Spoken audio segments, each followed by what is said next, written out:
Hello, I'm Paul Miil, and welcome to episode 33 of Defense Against the Dark Arts. This episode is on Che Guevara's Guerrilla Warfare. I don't know if you've read this book yet or not, but Che wrote it back in, I think, 1960, right after the Cuban Revolution. So Che was not a hero to humanity. He was a hero to those who fight oppression in some regards, but he was a primal man who loved to kill. One notch above a savage, and his ideologies were ill-thought-out justifications for his hunting of other men. He was a man who was on the ground floor of a great conspiracy, though the intelligence community, for some reason, doesn't want us sheep to believe that there are actual conspiracies. Che and Fidel Castro were most definitely in a conspiracy, according to Che himself. The basis of a successful conspiracy, according to Che, is secrecy, compartmentalization, vetting of personnel. Not one of the conspirators should be allowed to live alone, and they should be resilient to sparrows. For those of you who don't know, sparrows are the female seductive spies, femme fatales. Although I think femme fatales are actually chicks who kill people. Sparrows are just, intelligence gathering. Anyways, could be assassins too, who knows, right? So we humans are talking apes with clothes. Some of us are closer to being savages than others. I'm, of course, going under the assumption that hunting other humans is savage, while tolerating them is civilized. I could be wrong. Che clearly didn't feel anything for the people that he killed, yet he justified it as a compassion for the people. For not the people he killed, but for the people in general, whom he never personally knew. In his book, he explains why the battle is why most guerrillas are there. But I'll read a quote here. Within the framework of the combatant life, the most interesting event, the one that carries all to a convulsion of joy and puts new vigor in everyone's steps, is the battle. The battle, climax of the guerrilla life, is sought at an opportune moment, either when the enemy encampment sufficiently weak to be annihilated has been located and investigated, or when an enemy column is advancing directly toward the territory occupied by the liberating force. So there you go. Beyond his lust for battle, Che appears to be an honorable man who has been misled by his ideology, or he was deluded by it as justification for fighting. We'll never know for sure. To sum up the deficiencies of his communist ideology, communists realize the problem of monopolies, yet not the resource in free trade. They want to remove all free trade and replace it all with government monopoly, to remove the good and replace it all with the bad. It's just, their ideology is what's the word I'm looking for? Che argued in his book for peasants to have their own land. So he wasn't an actual communist. His interpretation was a unique grab bag of random pronouncements. You would never confuse fighting oppression with communism, as communism is based on oppression.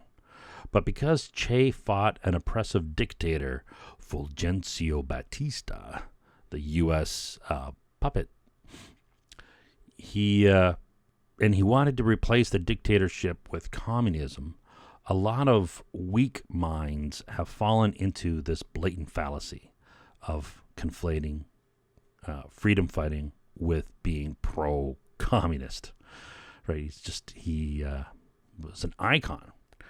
So it's just as plausible that a guerrilla fighter might want to replace an oppressive government with a libertarian laissez-faire type system, or a highly regulated capitalist system, or any variant, a monarchy even. Right? Che's Marxist ideology was not relevant to his actions. He just needed an excuse and didn't, really know how to replace an oppressive government. What do you replace it with, right? So he just grabbed what was being pushed into his face by other brainwashed ideological fools. At the time, it was a really big thing, right? So as a good enough placeholder. And today, too, they're still brainwashed idiots, stupid enough to fall for Marxism. Yeah. So what is relevant are his actions that were proven to be effective in practice, even though practical experience and merit today is frowned upon by certain segments of our establishment for some reason. For those of you who don't know, Dr. Che Guevara was an Argentinian physician who was also a proven successful guerrilla leader and a tactician who started the Cuban Revolution with Fidel Castro. Now, he may not have been at the very ground floor because I think Fidel was, promoting it earlier and Che sort of caught on, but he was in very early days on that first boat that went to from Mexico, and I think there was like 100 guys on there and only like 12 survived or something. Anyways, they were successful as far as overthrowing the dictatorship of Cuba. The Cuban Revolution nationalized a fruit company that was the legacy cash cow of an American family called the Dulles family. Anybody who's flown into Washington, D.C. will be familiar with that term, as in the airport, the Dulles Airport. Allen Dulles was the godfather of the CIA during the Cuban Revolution, and he was presumably getting funds from his family cash cow, right? That whatever that international fruit packing company, whatever the hell it was called. We can only assume that he did not take kindly to Che and Fidel and Fidel's brother and the whole gang, right? So in October of 1967, 7 years after the successful Cuban Revolution, 6 years after the embarrassing Bay of Pigs fiasco by the CIA in Cuba, and 4 years after JFK was assassinated, the CIA eventually tracked down Che on one of his escapades in Bolivia. Escapades, fuck. In Bolivia, and assassinated him. So I kind of took the wind out of the sail with my escapades thing there. But yeah, they got him. They killed him, right? He was 39 years old. A lot of you, probably most of you would know this. Specifically, it was the U.S.-trained 2nd Ranger Battalion created to pursue Che Guevara's guerrilla band, a 16-member Green Beret team of U.S. Special Forces drawn from the 8th Special Forces Division of the U.S. Army Forces at Southcom in Panama, was given the mission to produce a rapid reaction force capable of counterinsurgency operations and skilled to the degree that 4 months of intense training can be absorbed by the personnel presented by the Bolivian Armed Forces. They finished their training in September, and in October, the 2nd Battalion, which was a Bolivian battalion trained by the U.S. forces, aided by the U.S. military and CIA personnel, did engage and capture Che Guevara's small band of rebels. Che was killed in La Higuera, Bolivia. One CIA official was present, a Cuban-American named Felix Rodriguez, codenamed Felix Ramos. He was a Bolivian military officer. Felix recounted in his debriefing by the CIA's Office of the Inspector General that the CIA sent him and another Cuban-American agent, Gustavo Violdo, I'm not sure how you pronounce that, Violdo, 2 L's is a Y, right? So Violdo in English, Violdo, to assist the capture of Che and destruction of his guerrilla band. Felix and Gustavo became part of a CIA task force in Bolivia that included one case officer for the operation, another Cuban American called Jim, his real name was Mario Osiris Reveron, and 2 agents in charge of communications in Santa Clara. After Felix interrogated a captured guerrilla in Bolivia, he focused the 2nd Ranger Battalion to the Villa Grande region where he believed Che was operating. They captured Che, I think, on the evening of October 8th.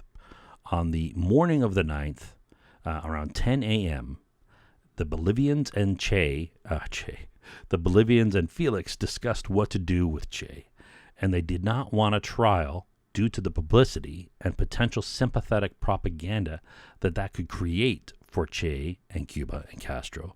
So they decided the path to go was to execute Che. They agreed that this would be a shot to the body, or several shots, so that it would look like he died from battle wounds. They received a radio call from Bolivian authorities, and after some discussion, they were officially ordered to execute Che. So we can imagine what that conversation was like. We think we should kill him. Okay, here's the order, kill him, right? I don't know, I wasn't there. But while under instructions from the CIA to do everything possible to keep Che alive, apparently, Felix, the CIA member, informed Che that he would be killed. Around 1 p.m. that afternoon, they shot and eventually killed Che. After the execution, Felix, the CIA agent, bravely took Che's Rolex from his dead body and proudly showed it to reporters for years to come. Though officially retired from the CIA at this point, I'm sure Allen Dulles had a celebratory Cuban cigar when he had confirmation of Che's death 4 days later. I'm also sure that Che was proud to die on his feet as a fighter and as an international martyr who we are still talking about 60 years later, and not just about him, but specifically his ideas and tactics of guerrilla warfare, right? So something I'm sure he would have appreciated. To be alive is to impart yourself onto your work. Otherwise, you're just a transcriptionist. To interpret the data in your unique way while always striving for the truth. I think that's what Che honestly tried to do, though he was misled.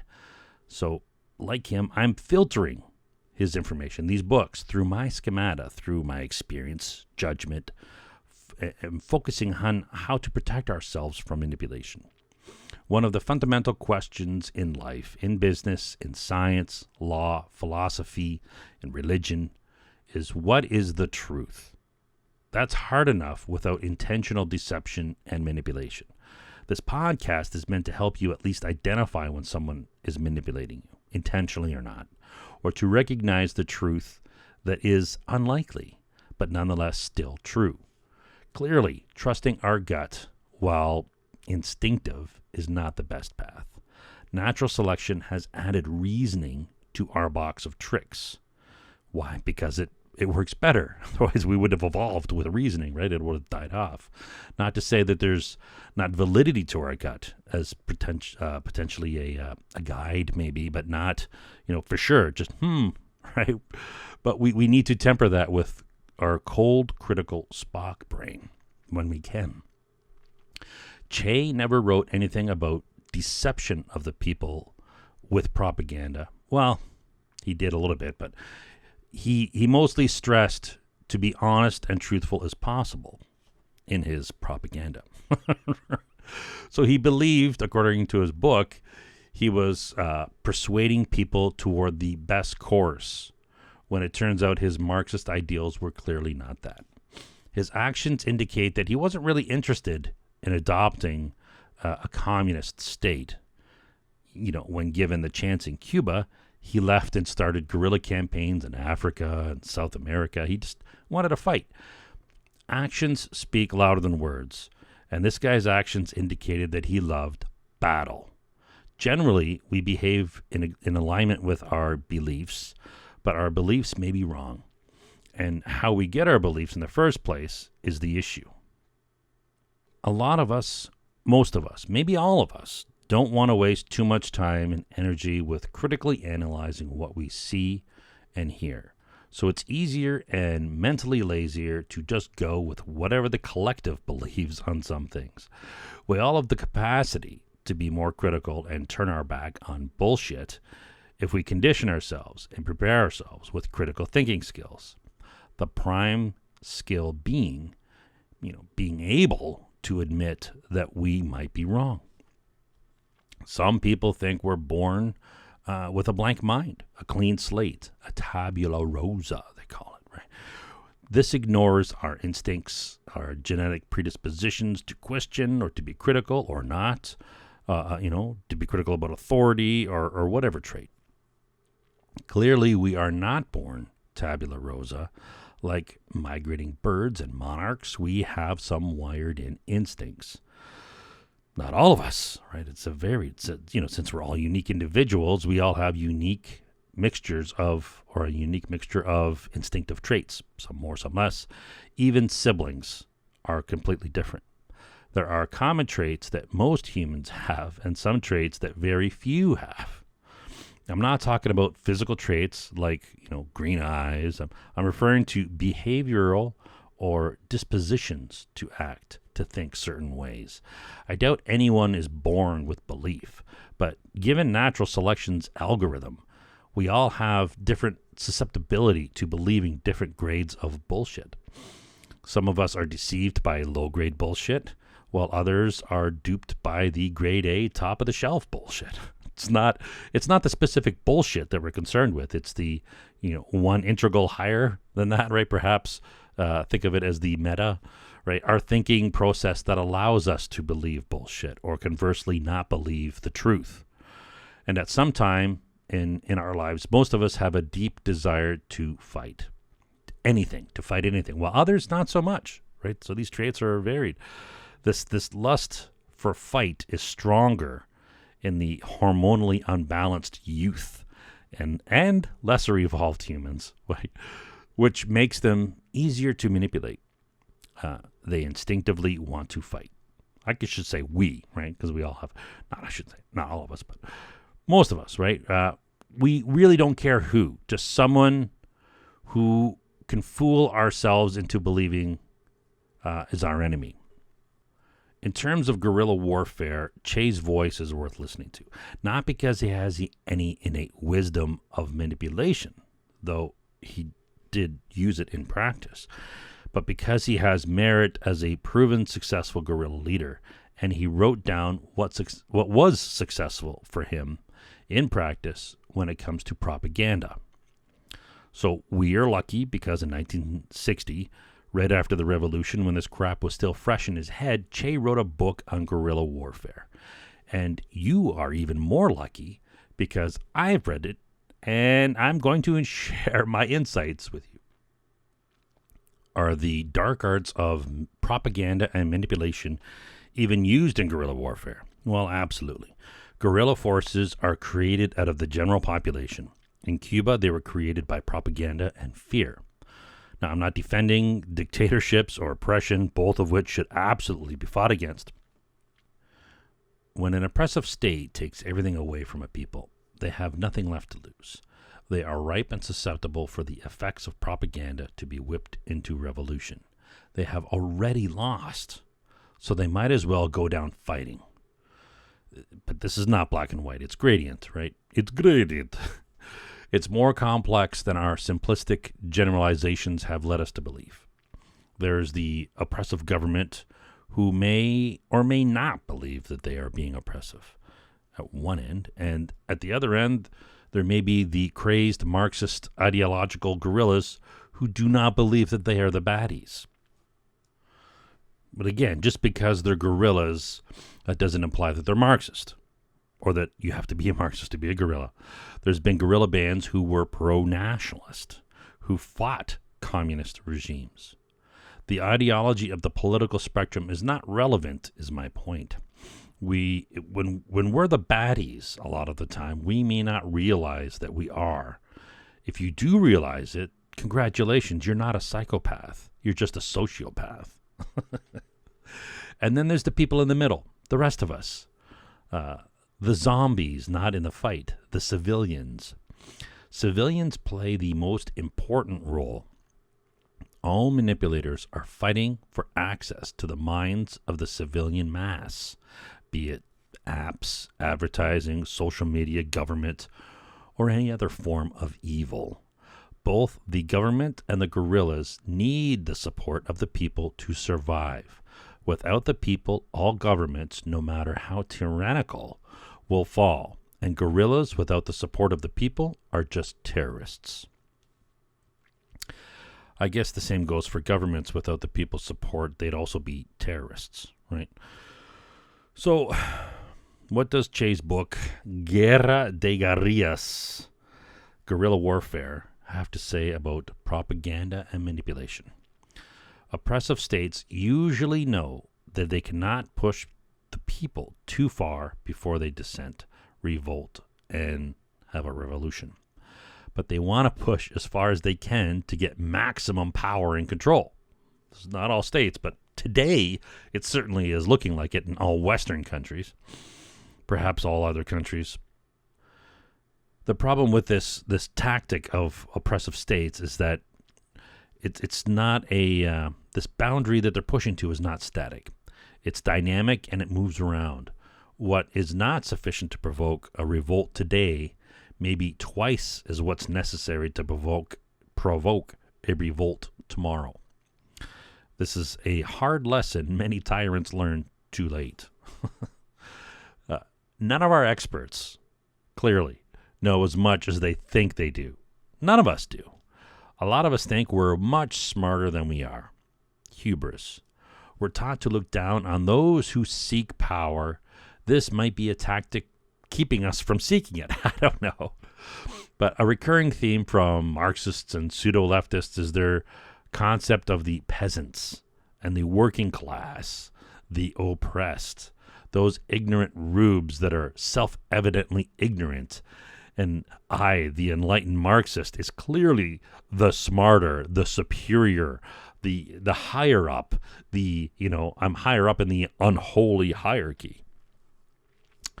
Although this hierarchy is apparently one that is we Marxists we like, right? But though communists are supposed to be against hierarchies, right? Clearly only against the hierarchies when they're not at the top.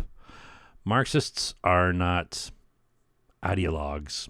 They're pseudo-ideologues, meaning they are fake ideologues, or quasi-ideologues, meaning they resemble ideologues. I had an old friend, now dead, who used to always put the word quasi before anything he tried to explain. I can't think of any examples, but if you think Che was an individual, if you think of Che as an individual, here was a guy who killed people based on his ideology of what they represented to him, who they worked for.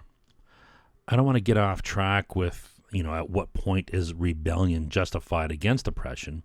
That's, I would be going down the hole of the heap fallacy to try to generalize a specific point where it's justified. I'm not sure at what point that is, but there is some point. It's just vague. It's fuzzy logic. We could narrow down some specific criteria, but oppressors around the world would then just push up to that limit.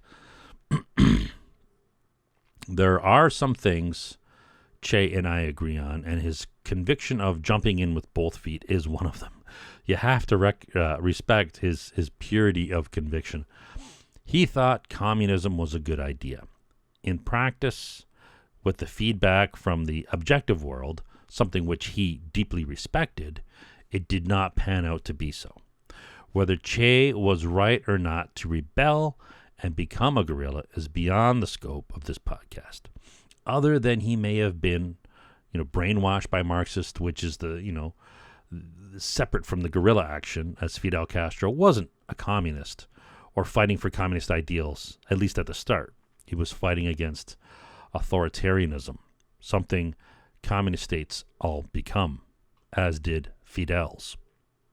it appears the Cuban Revolution was organically formed by Fidel or Che, whoever, right? It's the quintessential grassroots organization.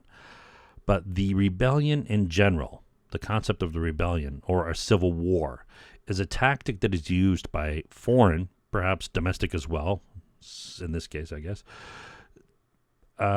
dark arts manipulators to weaken a nation, to have it kill off half of its own people. So how do they go about this? Ideologically, us and them, psyops. I'll be covering psyops as a specific topic in another podcast. But humans are unique as individuals, but many of us have the flaw of defining ourselves by what we currently believe, which is the path to closed-minded bigotry. Or perhaps it's the other way around. Closed-minded bigotry is a way of the path to defining yourself by what you believe. Anyways, we intertwine the ideology of our concept of self, of being, that we sometimes will literally fight to the death, before we even think of changing our ideological belief. Not everybody, of course, right? I've gone through military basic training. I was the top recruit of my platoon. Thank you very much. And I'm sure a large portion of you listening to this might have gone through that. The premise is to break you down to the point that you will do what you are told by certain authority figures without, rationalizing the request. To have your nervous system just do it. To kill someone with your bayonet in hand to hand simply because you're told to. They told us as much. They didn't, make any bones about it. We were being conditioned. Was I broke down? No. I was an avid hiker and a naturally great shot, and I just enjoyed a lot of what we did. I enjoyed pushing myself because I knew it was only for a short while. They get you to do a boatload of push-ups and carrying people, and it was nuts, right? But I enjoyed because, I know they weren't going to kill me, right? So does this technique mostly work? Yes. That's why they still use it. It is literally battle-tested. Right? So statistically, this will work on a lot of people. Now, who knows? Maybe I'm like the Manchurian Candidate. Maybe if they threw a C7 in my arm and said, shoot that guy, I would just start shooting him. I don't think I would, right? But anyway, so now, would I kill someone just because some idiot of rank told me to? Of course not. But who knows? Context is key, right? We all have the right to defend ourselves up to including the use of deadly force if the situation warrants. If someone earned my respect and I trusted their judgment, there's a greater chance of me listening to their commands, right? I don't know the full story, but I trust their judgment. You might do stuff. Who knows? This is a topic that Che mentions as a critical factor for success of a guerrilla movement. The capacity of leadership. The capacity is not academic. It's not a bunch of letters. The capacity is earned. Is that a form of conditioning? Yes. But it's not the dark side of the force. It's the light side. It's based on earning the respect and proper functionality of a group based on truth and feedback from objective reality. Is there potential for this type of conditioning to be corrupted? Absolutely. This is what's happening on a large scale, via state propaganda and bogus experts who demand our respect, even though, we may or may not give it to them, but they just demand it. You give me respect without earning it. Or worse, they demand our respect after they breach our trust. In this case, it just becomes propaganda. Some people are oblivious to this, and it is just amazing. So I'm not saying all experts are bullshit. Just the ones we hear on the corporate news and the ones that the government use. Guerrilla tactics are known to everyone. Maybe not everyone, but they are be covert, be mobile, use hit and run. Of course, in reality and practice, it is infinitely more complex than that. But a key tactic used by the guerrilla is propaganda. This doesn't mean the guerrillas are good or bad. It is simply the strategy that is used. If they are good, the propaganda is more aligned with informational, educational. If they are evil, the propaganda is more aligned with deception, lies by omission, and repetitive appeals to emotion and other logical fallacies. We don't need to study appeals to emotions in propaganda or news. We can just feel it. If you feel yourself getting riled up, all you got to do in Canada, all you got to do is, or I guess in the States, you can listen to them as well. Turn on the CBC. Right? You could just immediately. I grew up listening to that crap, and then it's just like, wow, like this is good. Then as my brain developed, I started realizing more and more. This is just propaganda. It's look at how they're framing it. Look at the one-sided arguments. It's disgusting how the implied assumptions they're coming up with. It was horrible to grow up and have to listen to that crap, and worse, we were forced to pay for it. Right? Anyways, but the point is that if you feel yourself getting riled up by any news, if you feel your chest or any kind of emotions building up, right, that's typically the fallacy at work of appealing to your emotion, pushing your buttons. The feeling is evolution telling you something. We can roll our eyes back in our heads and let our emotions control us like zombies, or we could take it as a warning as an ideological defense. When you feel emotions, they're trying to whip me up. And then you take a step back, and you realize it's not the story, it's the people telling the story. They're the ones you should be getting angry at, right? The intentional deceivers, right? The slimy carpetbaggers that, state propaganda. Or today, it's all news. It's not just state-controlled, although even the corporate may be state-controlled. Who knows who controls it? But definitely they're united in their narrative. This is not to say that all emotional stories are propaganda, but most emotional stories that you hear on the internet and the corporate news are clickbait or propaganda, and hence intentional deception.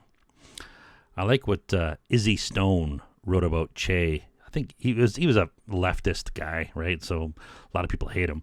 But what he wrote about Che and the I don't know if they hate him because he was leftist.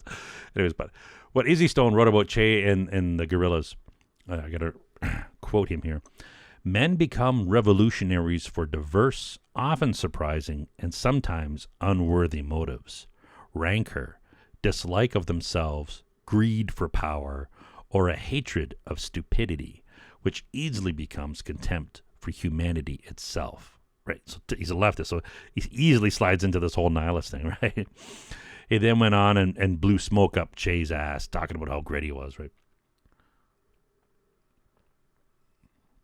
But what I take from this point is there are many who join, fight, and die for causes that may not be worthy. So what happened to those people? They've been manipulated or are just idiots, and we can't really do much about idiots. Stone goes on to say that rebellions, like the church, demand, among other things, duplicity and the assumption of total power. So recall that duplicity is dishonest behavior that is meant to trick someone. Duplicity is the core of what this entire podcast is about. So he's saying that these rebellions, like the church, require duplicity. They require dishonest behavior that is meant to trick someone.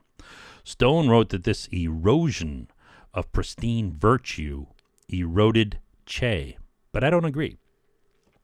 Che's true motives were demonstrably about the battle and getting dirty and fighting. Stone notes that Che said, "Where there is hope of peaceful change, the conditions are not yet ripe for successful guerrilla action." The implication here is that the guerrillas might be looked upon negatively. Bad PR, not good for propaganda. Stone wrote an interesting line on the subject of aid as a tool of repression, which I thought, wow, yeah, it's pretty interesting to think of aid as a source of repression. When he wrote about Che's plans for the continent, he wrote, "How to create new managerial and scientific cadres to replace old oligarchies and American aid.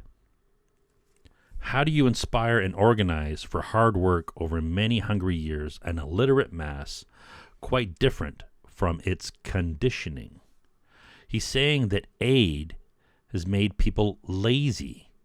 Those who give international aid are harming the people they give it to by enabling their laziness.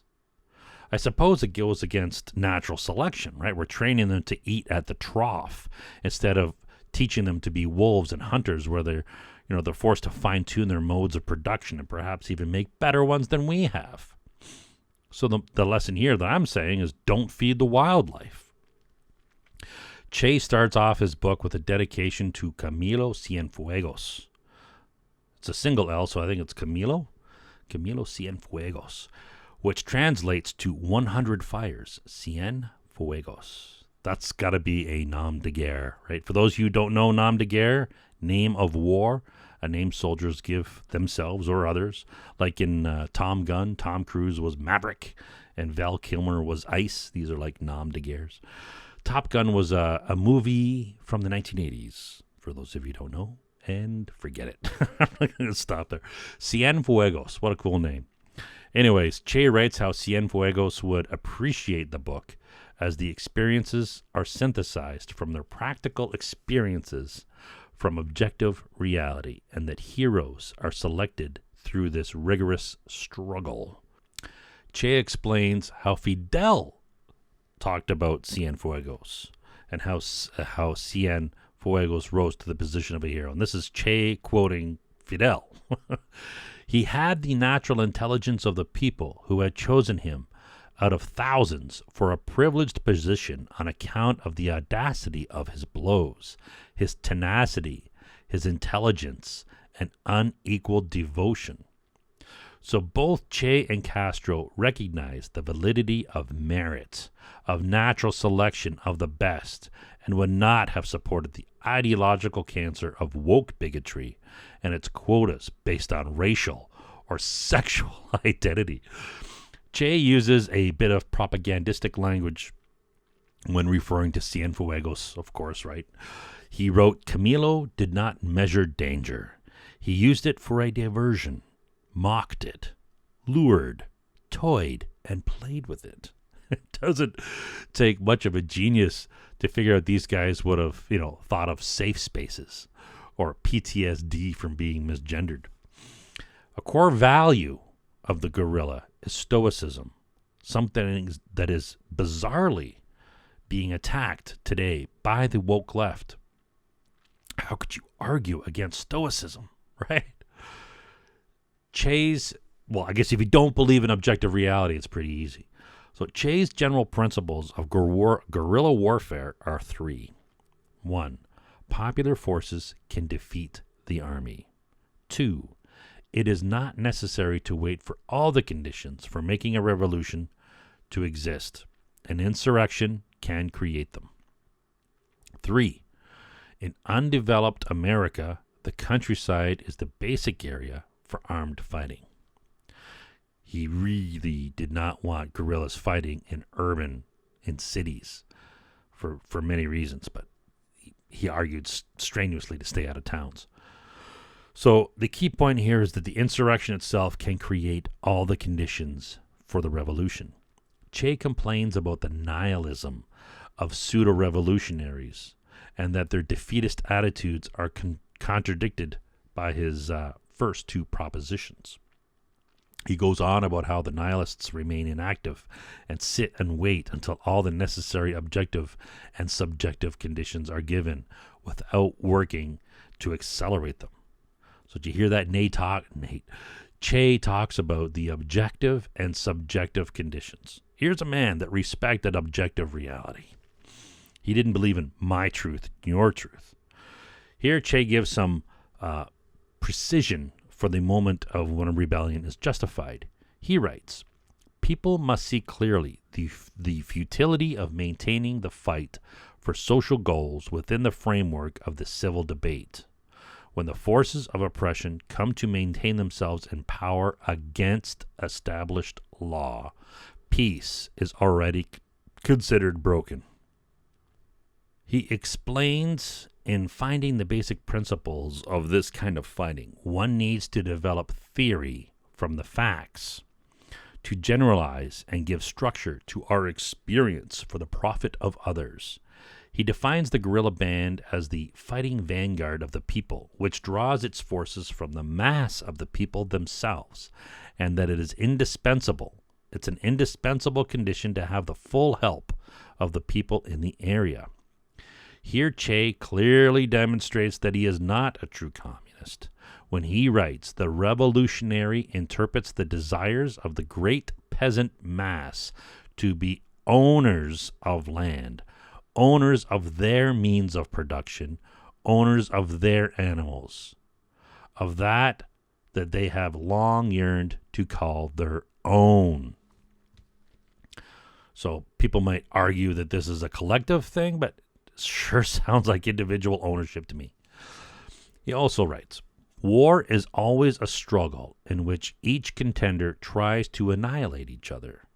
Besides using force, they will have recourse to all possible tricks and stratagems in order to achieve their goal. These means contemplate taking advantage of all the weak points of the enemy. He wrote those means include secretiveness, treachery, and surprise, and when they are not present, it is because of the vigilance of the other side. So he's saying that he is treacherous, right? Secret, treacherous, surprise, and the only reason why he wouldn't be is because they are being vigilant in their defense. These are in general terms, so he's not specifically saying that regarding propaganda and manipulation of information, but one can assume he supports it at least when directed at the enemy, who is anybody who doesn't believe what he believes, right? So he goes on to say that guerrilla fighters don't fight to defend an ideal. They fight to convert it into reality. So instead of fighting for an ideal with logic and arguments, he supports fighting for an ideal with bullets and killing, which he did. To be fair, he said at another point, once all peaceful means are exhausted. Now, I don't know if these were thrown in afterwards, or the hope of peaceful means are exhausted. But this doesn't mean that his ideals are proven right. They might be better, they might be worse, right, than the current oppressive situation. If you value quality of life and standard of living, then history has shown that his ideals were not better for Cuba en masse. A fundamental strategy used by Che is to not destroy the enemy's resources, but to use the enemy's resources against them. He simply means steal what crap you can and destroy the rest. Of course, he talks of targeting their means of production. In a modern information war, this could mean targeting the enemy's means of propaganda, TV, radio, internet, cell towers, or more likely targeting narratives and rebroadcasting them. Today, the intelligence community and the corporate news are so deeply intertwined that the news in the U.S. has former CIA directors reporting. This news is happening daily, and Che wrote that the offensive tasks must be performed daily. Interestingly, Che's strategy called for an outside-in fight, where they attack the body and not the head. He called for the systematic liquidation of enemy soldiers while they slept. I assume his idea was that while the soldiers are armed and would fight back, they are probably less secured than the heads or the leaders of the enemy force. I'm not sure. Why not go for the head of the chicken, right? But his strategy worked, right? It was also intertwined with the winning over of the people. Despite those soldiers whom he killed in the night as being family members of the people, right?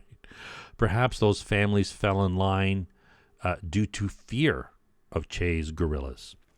He wrote the intense popular work that must be undertaken to explain the motives of the revolution and to spread the incontrovertible truth that victory of the enemy against its people is impossible. And those who do not believe this cannot be guerrillas. He, of course, stresses the importance of information security, secrecy, The peasants are told not to repeat what they see or hear, presumably about guerrilla troop movements and specific plans of attack, in regards to the purpose of sabotage and terrorism as a tool. Che's goal with it is to paralyze armies, to suspend industrial life, leaving inhabitants without factories, light, water, communications, without being able to travel by highway except at certain hours, to cause the morale of the enemy to fall, the morale of his combatants to weaken.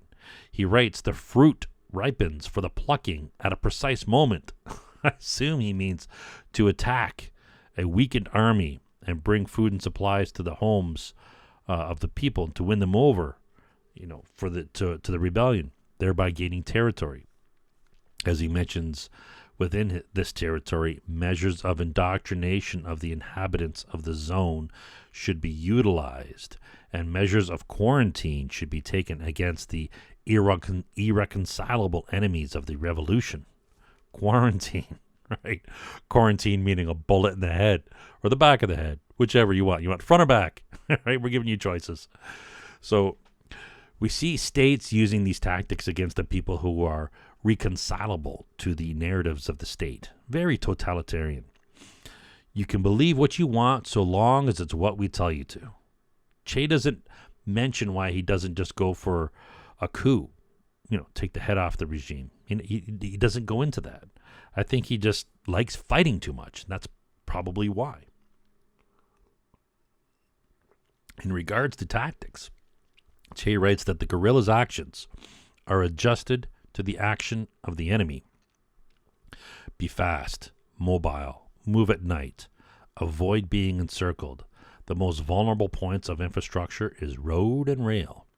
Also, be frugal with ammunition. No spray and pray. Calmly target and fire only when a target is in your crosshairs, unless it's a night attack, in which the determining factor is concentration of fire instead of marksmanship. Che embraces probabilities at nighttime, hence his inclusion of shotguns with large shot for close-quarter night attacks. I think he saw them off. I'm not sure. He talks about 16 gauge instead of 12 gauge. I don't know why, but is this a metaphor for psyops and information war? No. Ammunition is words and ideas, and they don't cost anything other than time. Of course, the targeting of a specific individual would be more effective, but much more resource intensive. Another aspect of Che's tactics include baiting the enemy. Attack a small vanguard with a small force to draw reinforcements of the enemy out. Then have the bulk of the guerrilla force ambush the reinforcements while they're unprotected and on the road, and the guerrillas are dug in and hidden. Che stresses the importance of isolation of the enemy vanguard. It's an important psychological factor that the man in the vanguard knows he will die without escape in every battle. He writes that giving no quarter unless the tactical circumstances call for it, and to sow panic among the enemy combatants. So Che's default is to give no quarter. No quarter means to show no mercy and to kill all who surrender. Giving no quarter is an active PR campaign, a form of manipulation to everybody else in the army, right? To communicate to them that if they fight the guerrillas, they will die, thereby trying to scare them into not fighting. Who the hell wants to be in the vanguard, right? If they know every time they fight the guerrillas, that group is encircled and killed every time, right? So you're going to have a bunch of people who don't want to fight in the vanguard, right? Vanguard's a pretty old term, but this book's pretty old. So this tactic worked in Cuba. I don't think this is always the case. It's terrorism, and terrorism is generally not supported by civilians. Enter propaganda. While Che calls for the merciless killing of the enemy, he also propagandistically calls for mercy towards the unarmed and avoid assassinations of people of small importance, as it draws unnecessary retaliation. But noted leaders of enemy forces that are known for their cruelty, efficiency in repression, and other qualities are, of course, to be eliminated. The guerrillas must demonstrate moral superiority to the oppressing forces. PR by actions, public relations by actions. He clarifies that these actions by the guerrilla would not be necessary if every type of legal action is suppressed already by the government, and the only action left of the people is action supported by arms. So you can kind of see how he says one thing, and he sort of kind of says the opposite. So he definitely wants to fight. He's all about the fight, and then he throws this other stuff like, oh, we got to be morally superior, encircle the vanguard and kill every last one. Oh, we got to show mercy towards these people, right, if they're unarmed. So what if these guys, and give no quarter. So what if the vanguard drops their rifles and surrenders? Now they're unarmed and they're asking for mercy. You'll kill them all because of the vanguard. So he's giving conflicting, right? So he's giving a warning for all governments of the world. Be forewarned. If you do not subscribe to your own laws, then you are inciting rebellion.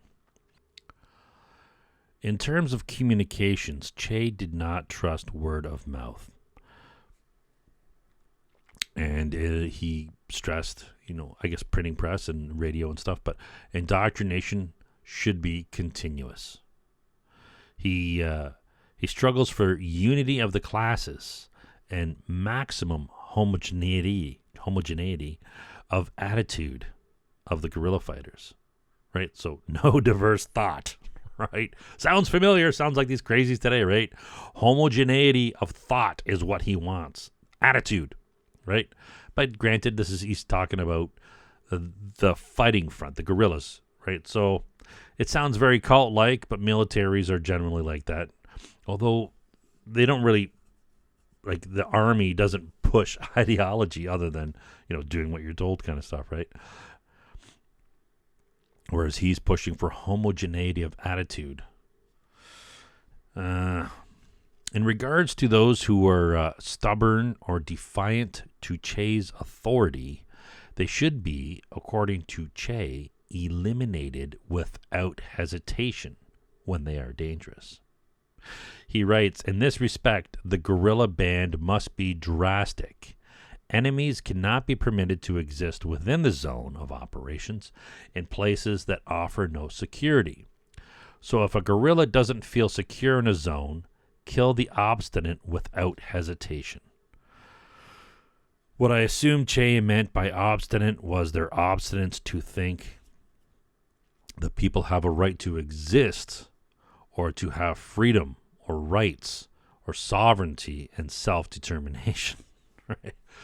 So, social reform. He wrote, once peaceful means are exhausted, this initiates the fight and the creation of the initial guerrilla cells who want to destroy unjust order or to replace something old with something new. Again, with this crazy, let's just put something new in there, right? Whether the new is any better or whether the ends justify the means is not even considered. Che fought for self-determination, so long as it was the pseudo-communist totalitarianism that he subscribed to. We see how Che deals with recalcitrant people. He doesn't bother trying to win them over with logic or reason. If he views them as dangerous, he kills them without hesitation. Perhaps he doesn't win them over with logic and reason because he's not using logic and reason, but just a half-assed Marxist ideology to justify his killing. The U.S. government, via the CIA and other agencies, are of course doing the same. Half-assed attempts to win over the people and then just kill the stubborn ones, right? Who may be delusional, or perhaps they are the critical thinkers who see the truth. Perhaps there's no critical thinkers in power, only those who are using a different tool set, right? A power tool set that does require critical thinking. Che writes about taking advantage of the heat of war, right? Take advantage of the heat of war to get the people to do as much as mentality of the inhabitants will permit.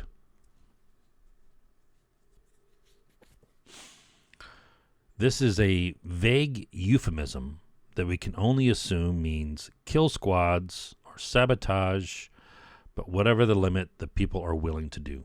Regarding manipulation, he writes, the guerrilla ought to constantly give orientation on ideological problems, as he understands the necessity of a series of changes.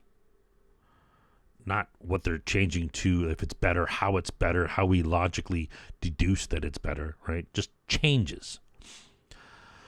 He goes on, like the woke morons of today, writing how the guerrillas are not men who have bent their backs day after day over the furrow of a plow.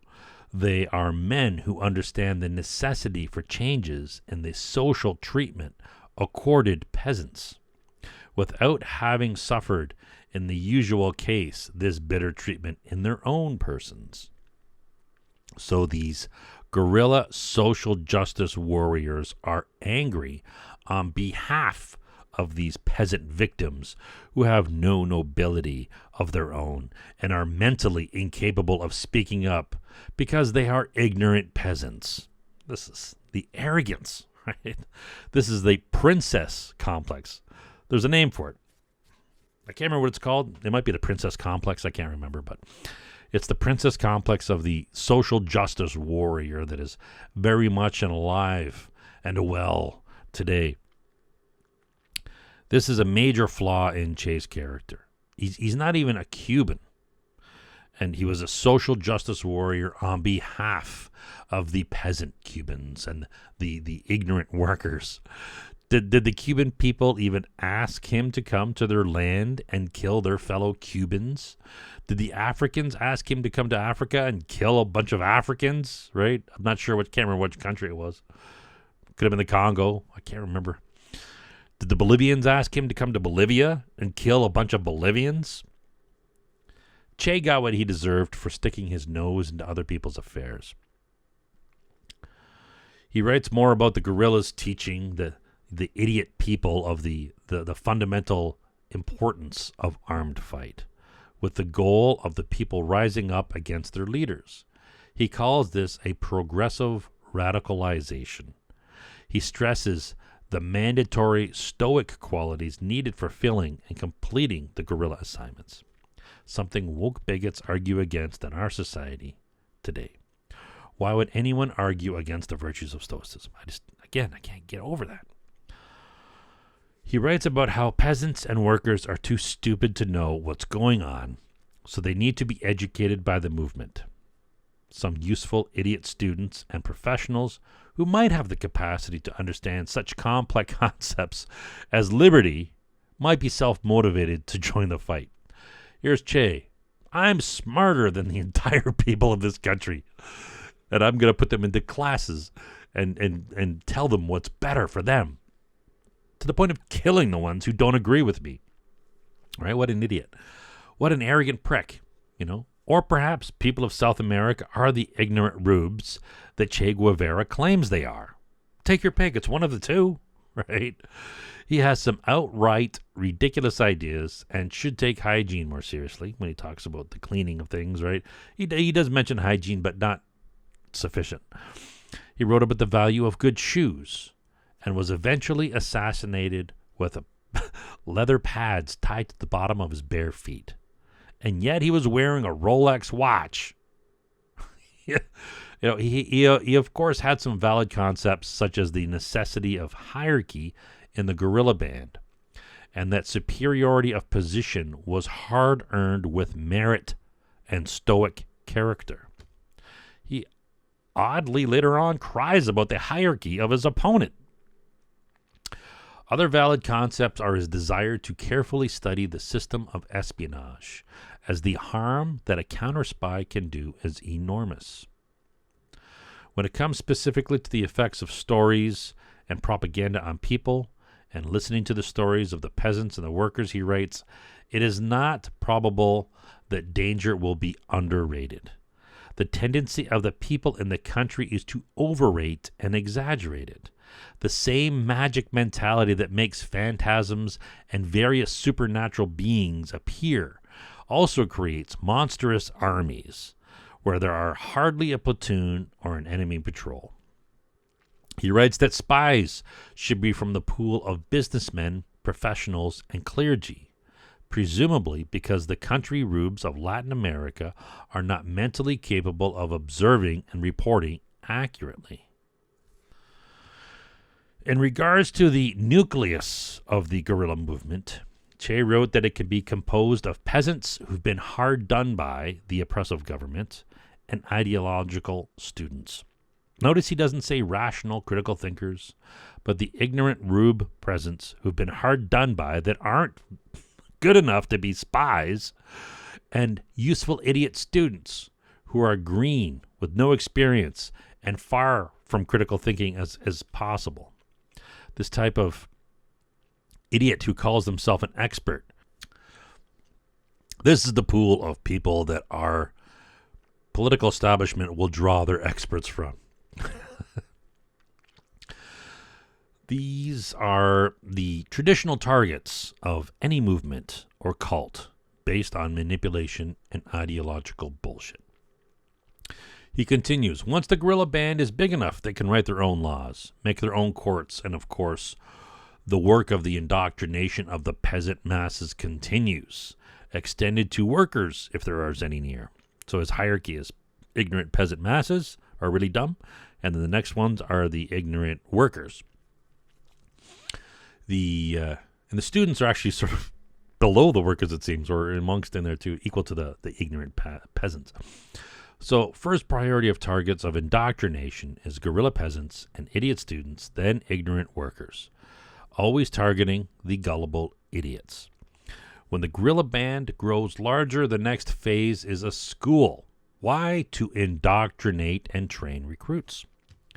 Extensive work among the masses makes easy movement for the guerrilla forces possible in unfavorable territory, and so opens the final stage, suburban guerrilla warfare. So he only goes from rural warfare to suburban warfare and never to urban warfare. Che's guerrillas want to avoid urban warfare at all costs. Now, control freaks don't care about the sovereign decisions of the individual. Che is not different than the cartels that came after, like Pablo Escobar. He used to say, plata y plomo, silver or lead, money or death. If you do what I say, I will pay you. If you do not, I will kill you. This mentality worked very well for Pablo and Che alike. Che wrote about gaining the absolute confidence of the people in the zone. And this confidence is won by a positive attitude towards their problems, by help and a constant program of orientation, by the defense of their interests and the punishment of all who attempt to take advantage of the chaotic moment in which they live in order to use pressure, dispossess the peasants, seize their harvests, etc. He writes that the guerrilla should be soft and hard, plata y plomo. He doesn't say plata y plomo, but this is what it means, right? Soft on those who honestly sympathize with the revolutionary movement, and hard on those who attack it, those who foment dissension or simply communicate to the army. Little by little, the territory is cleared of those who dissent. He justifies taking food from peasants because it's for the greater good, like every other tyrannical despot. Despot? Depot? Despot. Right? He writes about branches of the guerrilla band that are civil. They have two mandates, propaganda and supplies from the people. These should be treated separately. But when it comes to fleecing the poor of their food, he writes that every action of the guerrilla needs the accompanying propaganda to explain it. The propaganda to be used is the spirit of sacrifice for the cause, right? The movement. He writes that it is important to have rules and laws enforced by the guerrillas in a territory. assume, to subdue any power vacuums. He stresses that all the useful idiots need to spread the good word, to sow the seeds of revolution among their classes, and that their propaganda must be the truth. But they must do it amongst their classes because the classes don't interact with each other, and they're all monolithic. I think what he means is that the useful idiots need to believe their bullshit is the truth. And or they need to be scared enough of the guerrillas to propagate it. He writes about how sabotage should be used and terrorism should not be. It would be interesting to know how Che defines terrorism, but it appears to be that he defines terrorism as the targeting attack of individuals or perhaps indiscriminate killing of people. But he has no qualms with the scaring of large landowners with force, which is terrorism, plata y plomo. He writes about propaganda, that there should be a single director and that the different target audiences should be targeted differently throughout radio and newspapers. And they should use the words, watchwords or catchphrases. And those watchwords and catchphrases should be explained, so there's no ambiguity. There should also be propaganda directed to the people within the movement, which explains the facts that they are otherwise ignorant of. He wrote, the most effective propaganda is that within the guerrilla zone of the control via peasant periodicals, and they should dox all dissidents. Now, again, I'm paraphrasing a lot of what he's saying here. He didn't use the word dox, right, because it wasn't around then, but he said they should be, their identities exposed. Doxing, what we today call doxing.